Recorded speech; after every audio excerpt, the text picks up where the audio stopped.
like, komen, dan subscribe channel ini agar Aksi Mania lebih banyak mengetahui program atau informasi lain yang kami berikan. Jika mendengar nama Taufik Ismail, mungkin tidak banyak orang yang tahu. Tapi jika mendengar nama Kang Pipik, masyarakat Kerawang sudah tidak asing lagi. Walau di dunia politik dan usianya terbilang muda, namun kiprahnya langsung melejit. Tak tanggung-tanggung, kursi ketua DPC PDI Perjuangan diraihnya. Berjiwa muda, bergaya eksentrik, namun dirinya sopan dalam bertutur kata. Dirinya memiliki prinsip, untuk mencapai kesuksesan, kita harus melakukan upaya terbaik, karena hasil tak akan pernah mengkhianati usaha. Simak perbincangannya bersama Kang Pipik dalam acara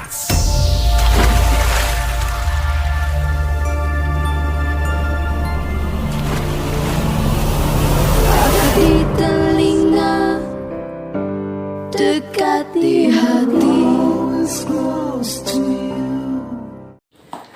Halo Aksi Mania, kembali lagi di Aksi Radio Channel bersama saya Muhammad Azmi. Dan tentunya kita akan bincang-bincang santai dengan narasumber yang sudah hadir di studio kita.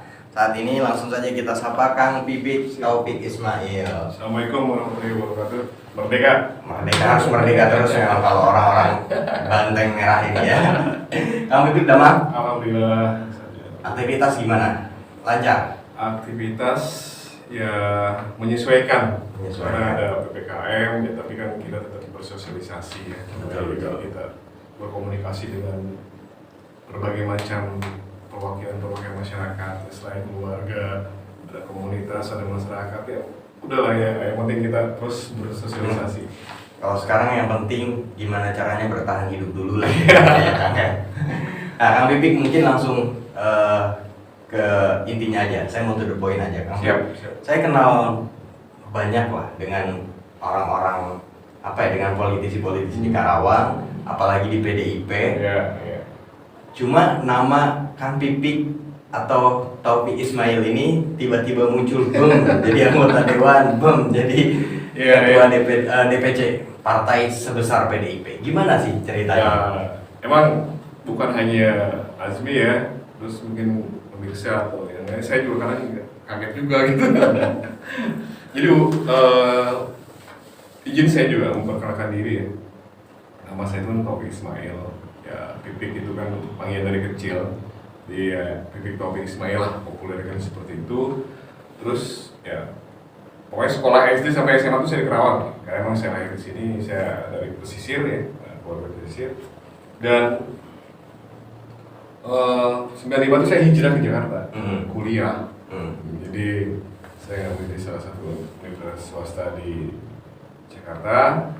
Setelah lulus, saya menjadi profesional. Tapi emang basic kuliah saya itu adalah FISIP, Fakultas Ilmu Sosial dan Politik. Itu jurusannya hubungan internasional. Setelah lulus, saya menjadi profesional, bukan menjadi politisi tuh. Yeah. Saya berkarir di beberapa perusahaan di Jakarta sampai Bali, Jakarta, Bandung, Bali, sempat juga ke luar negeri gitu kan, secara profesional. Gitu. Ya menempati posisi-posisi lah. Artinya sampai level tertinggi manajerial juga saya pernah menempati posisi itu. Cuman pada tahun 2015-an saya mulai pulang ke Kerawang. Mulai membuka usaha di Kerawang sama keluarga. Tapi ya nggak terlalu nampak di permukaan kan. Betul. Saya ada ya inilah awal Kerawang, Purwakarta, Subang di situ kan saya mulai berusaha. Tapi pas di 2019 saya disuruh nyalek. Saya juga bingung tadinya kan nyalek, ya udahlah. Kebetulan waktu itu pilkada ya. Ya Abah Anton kan menyalonkan jadi wakil gubernur ya sama Pak TPS. Dan saya masuk ke partai dan itu pertama saya masuk ke partai. Tahun 2018-2019 itu pas deklarasi Abah Anton ke Kerawang, kita yang memfasilitasi karena emang saya akrab sama beliau. Dan saya masuk PDI Perjuangan. Dari situ saya akhirnya masuk menjadi caleg. Udahlah. Ya kemungkinan gini, karena saya itu kan emang hidup lama di luar, maksudnya di luar Kerawang, dan saya juga sudah bergaul bukan hanya satu daerah, tapi saya juga sering keliling Indonesia juga. Di Jakarta itu waktu di perusahaan saya kunjungan ke berbagai daerah kan. Terus ketika di perusahaan pun artinya saya juga menjadi pimpinan, saya juga bertemu dengan karakter banyak orang gitu.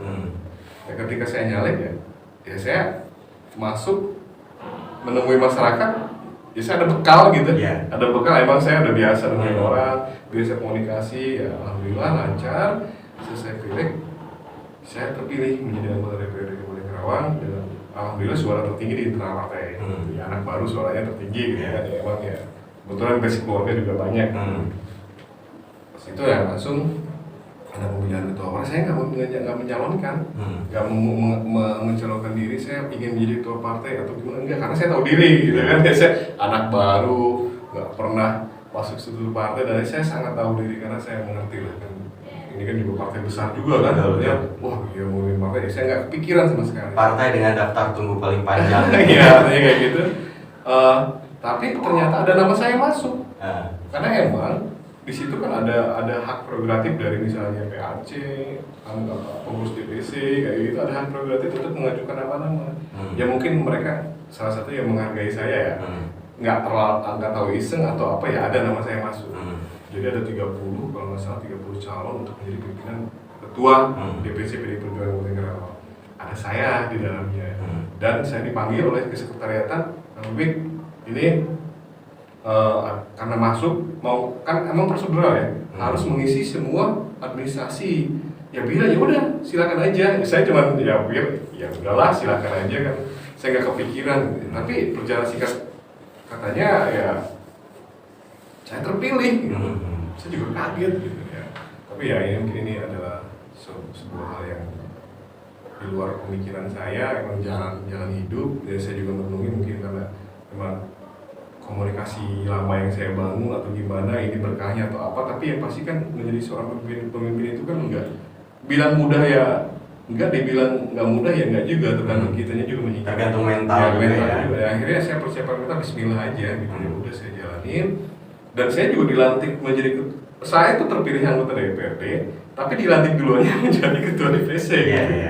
Saya juga kaget, ya itu adalah satu hal yang kadang-kadang saya suka pikir, bener nggak ya saya jadi ketua DPC? Satu hal yang nggak kepikiran gitu. Tapi yang pasti permasalahan itu kan emang PDI Perjuangan juga merubah pola gitu. Ya mungkin saya terpilih sebagai figur untuk di Kabupaten Karawang, ya di situ ya saya bismillah aja, dan saya bilang ya oke, kita lihat 5 tahun sampai akhir jabatan saya berusaha untuk menaikkan elektabilitas partai. Ya kalau kita bicara partai berarti kursi di legislatif, ya insya Allah saya akan berusaha gimana strategi politik saya salah satu untuk menaikkan dari tadinya 9 kursi kan turun jadi 6 kursi. Nah, ketika saya masuk kan ini 6 kursi nih termasuk saya di dalamnya, ya saya ingin ya naik lah. Nah berarti bisa dibilang politisi dadakan juga nggak sih Kang Pipin?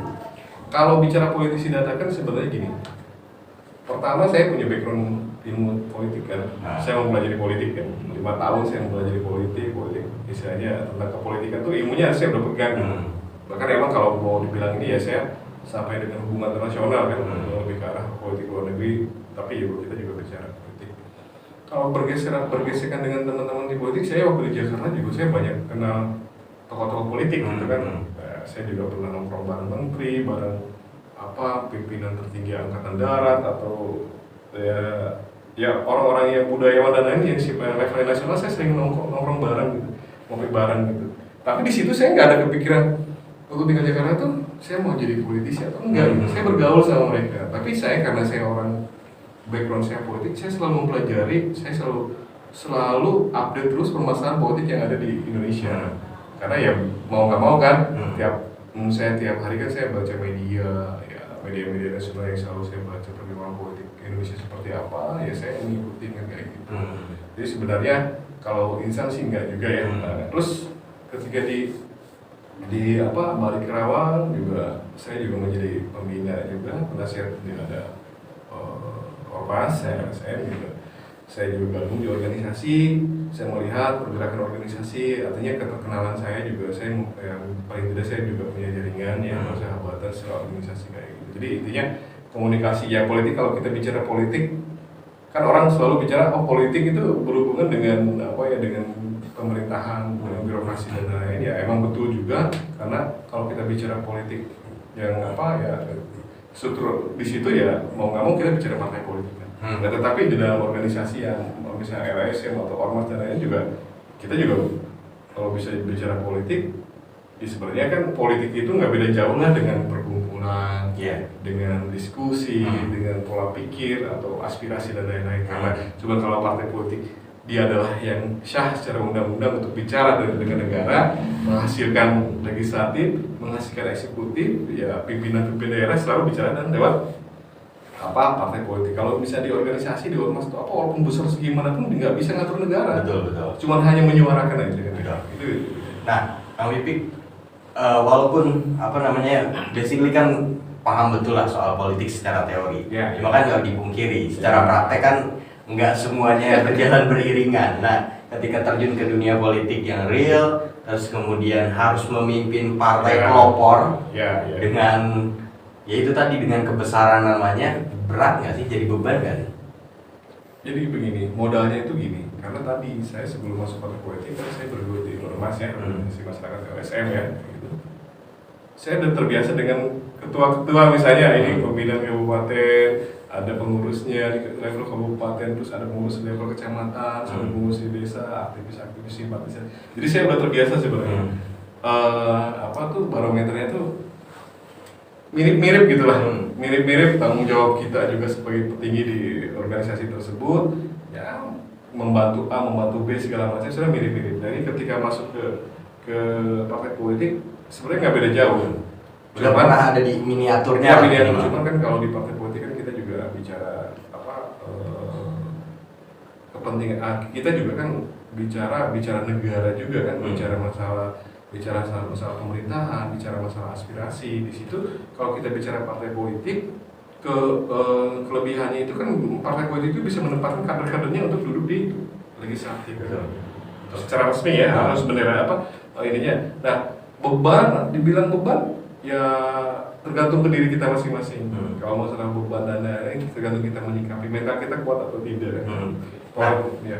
Kemudian sepanjang perjalanan sejarah pemilu legislatif di Kabupaten Karawang, kayaknya baru di periode ini ya, PDIP itu nggak apa namanya, bukan kalah sih ya, gagal untuk memimpin. Nah, menyikapi itu kira-kira langkah ke depan seperti apa dan bisa nggak sih kira-kira PDIP di pileg berikutnya memimpin kembali? Ya, jadi saya juga mengerti ya, artinya ya, munculnya saya juga sebagai pimpinan juga paling tidak memberi warna baru, konsep baru, strategi baru untuk mencapai lagi target kan. Yang tadinya 6 ya nambah lagi lah kayak gitu. Itu udah semua partai politik juga pasti keinginan gimana menurut saya. Jadi kalau kita bela diri, wah kemarin kita kalah karena ini ya itu kan udah selesai kan. Tapi paling tidak kita menjadi pelajaran kenapa kemarin kita kalah. Ya kan saya juga punya strategi analisa yang saya bangun ketika saya lihat ternyata kan kenapa kita kalah, ternyata salah satunya ini ya itu ya menjadi strategi politik saya yang biar kami yang menyimpan strategi itu ya artinya kita juga ingin dan punya komitmen bahwa tahun 2024 ya kami balik lagi paling tidak kan dulu 2 periode, berapa periode itu kita selalu ketua DPRD di Kabupaten Karawang ya paling tidak balik lagi lah normal kita juga menjadi pimpinan ketua DPRD dan yang paling pasti satu PR di kami ini di kepartaian kita belum pernah punya eksekutif, belum pernah berhasil gitu kan duduk sebagai eksekutif terlepas mau jadi Karawang 1 atau Karawang 2 ya itu juga dari kita karena pileg ke depan itu berbarengan dengan pilkada tahunnya jaraknya tipis gitu kan.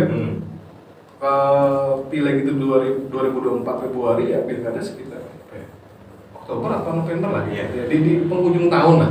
Ini beda tipis gitu kan. Maksudnya juga saya juga berharap ya kita punya komitmen, kita punya satu goal bahwa 2024 naik secara kursi dan di 2024 juga kita juga bisa menempatkan kader kita menjadi eksekutif. Nah, bicara soal PDIP-nya nih, PDIP itu kan bahkan sebelum adanya Kang Pipik partai yang sangat besar ya. Ada tokoh-tokoh maksudnya di Karawang juga pasti, gitu. Begitu tiba-tiba ada anak kemarin sore lah istilahnya yang masuk langsung duduk di kursi tertinggi di DPC, itu sempat ada gesekan-gesekan nggak sih? Atau mungkin sampai sekarang masih ada? ketidakpuasan atau apa manusiawi ya ketika ada hal yang baru, kok ini bisa dia kok ya, artinya di awal sih emang ada kekagetan juga, ini siapa kayak gitu, tapi alhamdulillah saya undang satu persatu, saya ajak ngobrol, akhirnya mereka sepakat bahwa ini demokrasi. Saya selalu bilang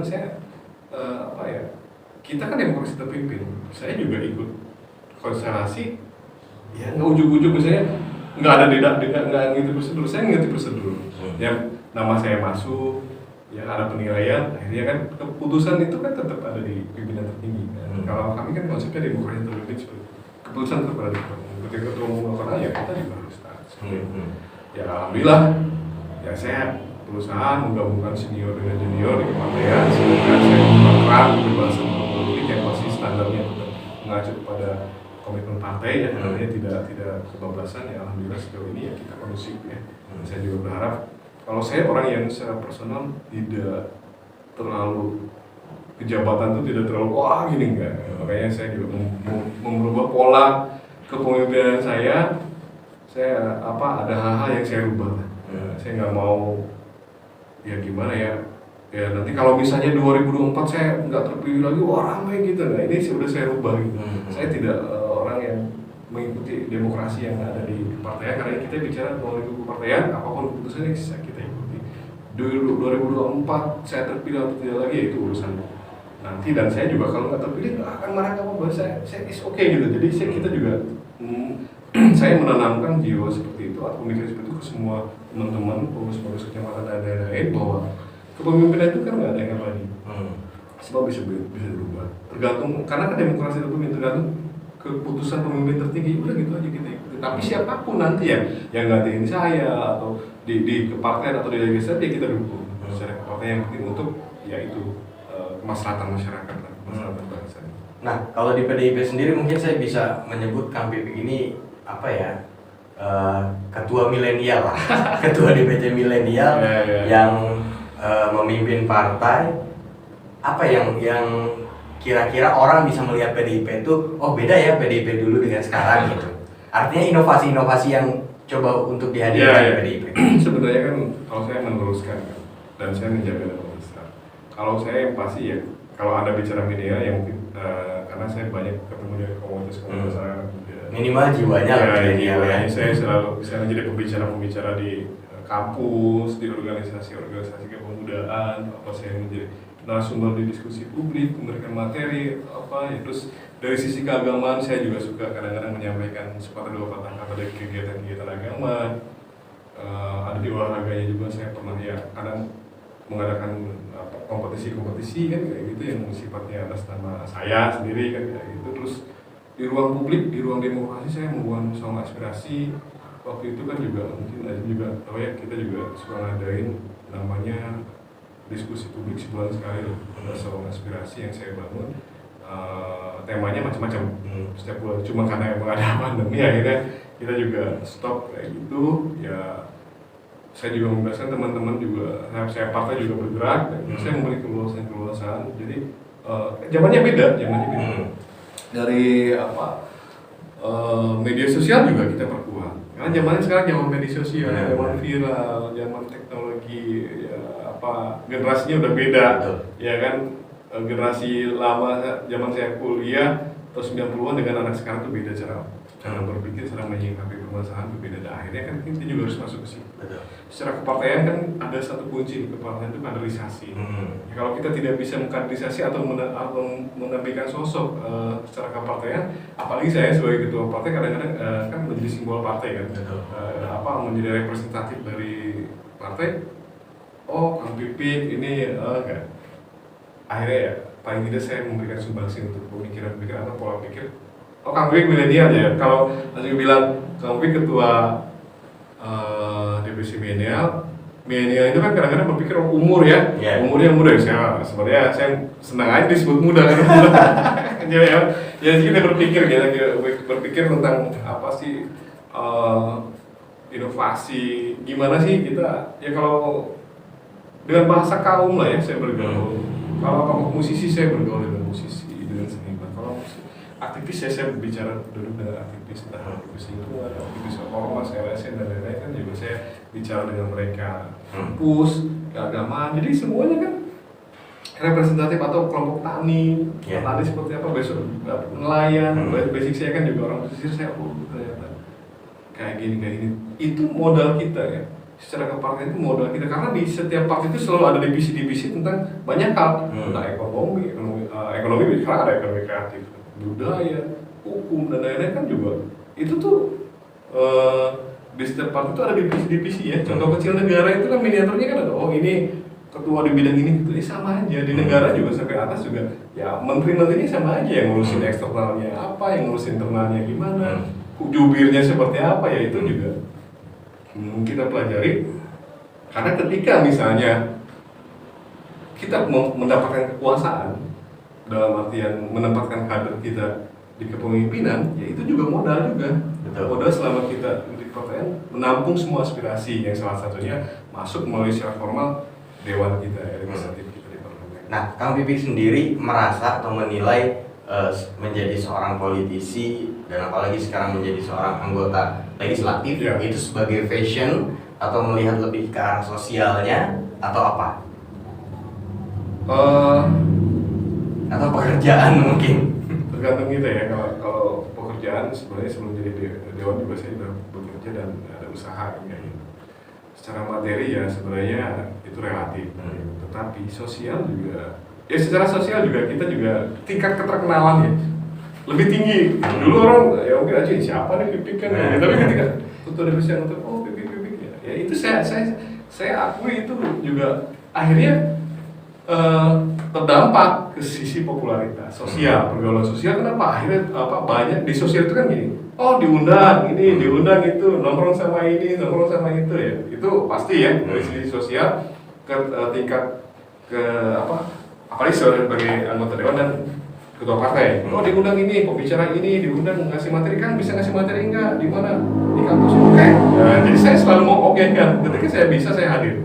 Kalau acara-acara sosial lain kayak misalnya nih contoh sederhana nih, kalau orang hajat pasti ada nama kita, mengundang, otomatis kan ketua ya itu otomatis ya, artinya ketika kita menjadi seorang pimpinan apalagi pimpinan partai politik, jadi kita naik. Terus dari sisi passion kekuatan atau passion apa nih passion ya karena memang namanya bisa dibilang sudah gua banget lah gitu. Jadi ya mungkin kalau saya juga sebenarnya kan dari sisi politik itu orang tua kita latar belakangnya politik juga. Seorang pemimpin juga walaupun kepala desa gitu kan, saya juga. Jadi gini, ketika saya jadi mengalami orde baru ya, dulu itu kan yang paling demokratis gitu. Kalau bicara masalah politik, itu kepala desa. Dipilih langsung oleh rakyat. Ya kalau legislatif, ya kepartaian ya. Oh kita bicara orde baru deh jauh lah misalnya. Tapi kayak bupati itu kan juga oleh DPRD. Yang dipilih langsung waktu itu kan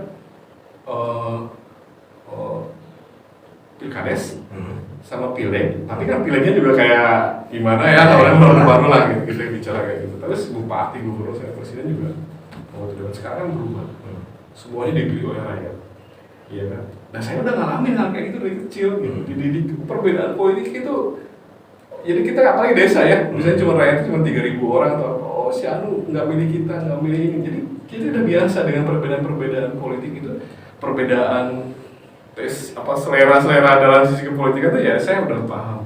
Kadang-kadang di kita ini kan ada karena saudara, karena apa kayak gitu juga kan kental sekali. Jadi udah biasa dari sisi seperti itu.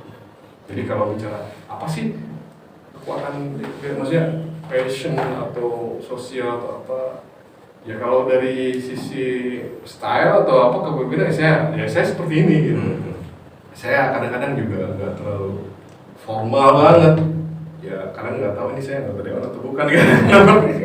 Ya pakai sendal kaos gini ya saya ingin membumi aja gitu. Jadi membumi, dan emang saya backgroundnya latar belakang saya dari pesisir dan emang di pedesaan gitu ya, nongkrong ngopi bareng udah karakter gitu. Ya kan udah pakaian ya kita seadanya lah, ya udah menjadi ini ya itulah gitu kan. Akhirnya saya ketika menjadi saya sebagai orang tua partai, saya mencoba tidak memperlihatkan bahwa gua nih gitu. Enggak lah, saya biasa aja kan. Nah, saya colek sedikit persoalan pandemi nih yang masih sekarang masih terjadi. Nah, PDIP sebagai partainya wong cilik dan sekarang masih sangat kental dengan itu. Apa yang Kang Pipik lakukan bersama DPC PDIP Karawang? Jadi gini, ketika pandemi pertama tahun 2020 ya, 2020 awal-awal kita sudah melakukan kegiatan dan itu bisa dipertanggungjawabkan karena zaman media sosial Anda bisa historical datanya ada, baik di Instagram saya atau di DPC atau di setiap dewan kita bikin bakti sosial, kita bikin hand sanitizer, terus penyemprotan disinfektan. Kita membuat per hari itu berapa ratus liter kita produksi, kita semprot ke berbagai daerah. Kita udah bergerak dari tahun 2020. Di 2021 ternyata emang ada sedikit parah ya. Kita juga ada varian baru yang emang penyebarannya luar biasa. Kemarin ini kan kita juga sangat prihatin. PPKM juga dan lain-lainnya. Kita mengerti ya, ini juga negara tuh hadir, negara sangat hadir di permasalahan bangsa ini. Karena apa? Kalau kita bicara yang kena virus di isolasi dirawat di rumah sakit dan bebannya biayanya ditanggung negara. Triliunan lah, belum bansos, belum lainnya itu. Nah, kami juga hadir. Nah, salah satu langkah yang kita lakukan, kesepakatan kami ya, kami punya 6 anggota DPRD di Kabupaten Karawang, dia menafkahkan 1 bulan gaji plus tunjangan untuk kegiatan ini. Dan akhirnya alhamdulillah kita juga punya posko darurat COVID. Kita melaksanakan karena berdasarkan data-data isolasi mandiri, kita melakukan pemberian sembako, memberikan makan siang, itu menyebar tim kita berdasarkan data yang tertulis di Dinas Kesehatan yang kita dapat, ya kita kunjungi ke masyarakat. Dan dananya itu dari patungan kita anggota DPR yang alhamdulillah semuanya sepakat ikhlas menafkahkan semua gaji 1 bulan. Itu hanya sebatas seremonial, artinya yalah biar ada dokumentasi nih, atau memang itu akan menjadi komitmen bersama untuk ikut serta? Emang itu komitmen bersama. Instruksinya dari atas langsung juga kan. Jadi emang dipotong. Kalau seremoni gini, kadang kan gini, ada dilema lah dari sisi kepartaian. Ketika kita berbuat baik, beraksi sosial, ya sekarang zaman media sosial. Dan kami juga harus tahu publik bahwa kami melakukan juga kegiatan sosial, kegiatan kemanusiaan. Kami membantu pemerintah, membantu meringankan beban pemerintah dengan berbagi sembako ke yang terdampak, kan paling tidak kan ada tambahan lah. Ya kita mengerti lah teman-teman harus isolasi mandiri, butuh obat, ya butuh support juga secara ekonomi ya, secara misalnya nggak banyak lah tapi insya Allah bermanfaat. Kalau masalah publikasi saya rasa semua juga dan emang sah-sah aja, karena biar masyarakat juga tahu kami partai politik, kami anggota dewan juga hadir. Jangan sampai ada kemana aja nih di saat butuh suara ada, di saat masyarakat ini nggak ada. Saya buktikan bahwa kita hadir, kita ya semuanya butuh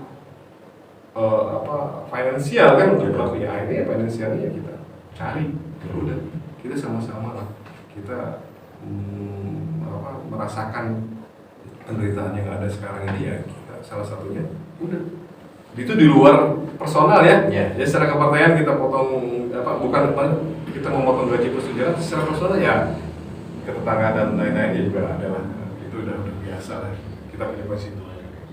Nah, Kang Pipik terakhir, penting nggak sih anak muda berpolitik dan kenapa anak muda harus pilih PDIP? Jadi gini, berpolitik sangat penting karena trias politika ya, legislatif, eksekutif, yudikatif. Negara kan ngatur itu, undang-undang ngatur itu.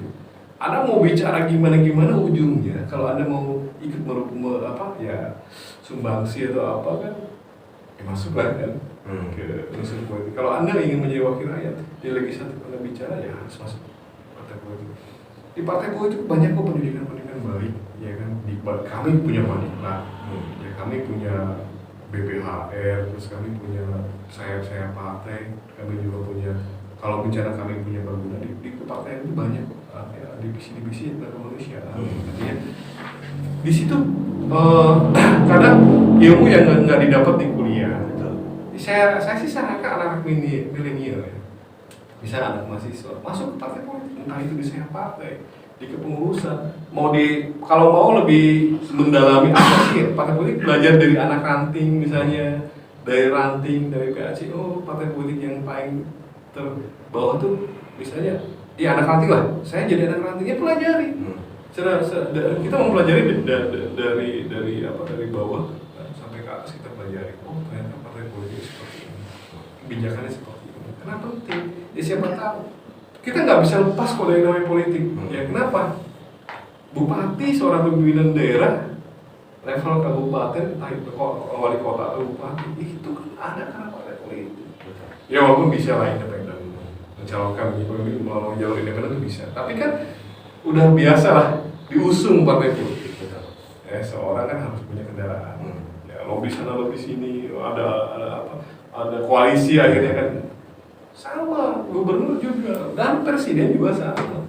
Dan ketika misalnya ada pembantu-pembantunya ada unsur politik ya, ada kan. Ketika bisa ada koalisi partai yang mengatakan seorang menjadi pemimpin di negara ini, ya paling tidak kan, ini karena koalisi ya, tapi ya profesional. Jadi politik itu penting.